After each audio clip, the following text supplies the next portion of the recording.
বহু বছর ধরেই গড়িয়াহাট চত্বর যাওয়া হয় না, তাই আজকে ভাবলাম একটুখানি সময় করে চলেই যাই। তো রাস্তায় যেতে যেতেই হঠাৎ এই হিন্দুস্তান ক্লাব পুজোটি দেখতে পেলাম, তো ভাবলাম চলো দেখেই আসা যাক।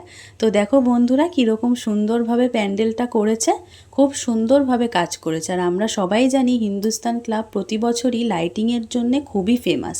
এই বছরও সেরকমই হয়েছে, লাইটিংটা খুব খুব সুন্দর করেছে। আমি অনেকক্ষণ ধরে কাজগুলো দেখছিলাম, তাই ভাবলাম তোমাদের সাথেও একটু শেয়ার করে দিই। আর যেহেতু এখনও অবধি সেরকমভাবে অনেকে দেখা শুরু করেনি, তাই অতটাও ভিড় ছিল না, তাই ভালো করে দেখতে পারলাম। কারণ আর জানি না কিভাবে পারবো।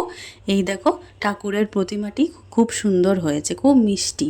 তোমাদেরকে ওটা শেয়ার করলাম, কারণ এরপরে আমি জানি না যে আদৌ কতটুকু দেখাতে পারবো, এত ভিড় থাকে তো তাই জন্যে। যাই হোক বন্ধুরা, দেখো তোমরা কাজটা কি সুন্দর করেছে। আর তোমাদের যদি ভালো লাগে তাহলে একটুখানি চ্যানেলটিকে আমার সাবস্ক্রাইব করার অনুরোধ রইল। এরপরই আমি চলে গেলাম পাশেই থাকা ক্যাম্পারি দোকানে, যেখান থেকে অর্ডার করলাম চিকেন কাটলেট, কারণ অনেক বছরই খাওয়া হয় না। আর এই দোকানটার যেহেতু নাম করা, তাই একটু খেয়েই নিলাম। এটার প্রাইস ছিল 90 টাকা। এই যে আমি স্যালাড কাসুন্দি আর সস দিয়ে খেয়ে তারপরে আরেকটা ফিশ ফ্রাই অর্ডার করলাম। এটা 100 টাকার ছিল, যদিও মাছ ভেতরে অতটা ছিল না।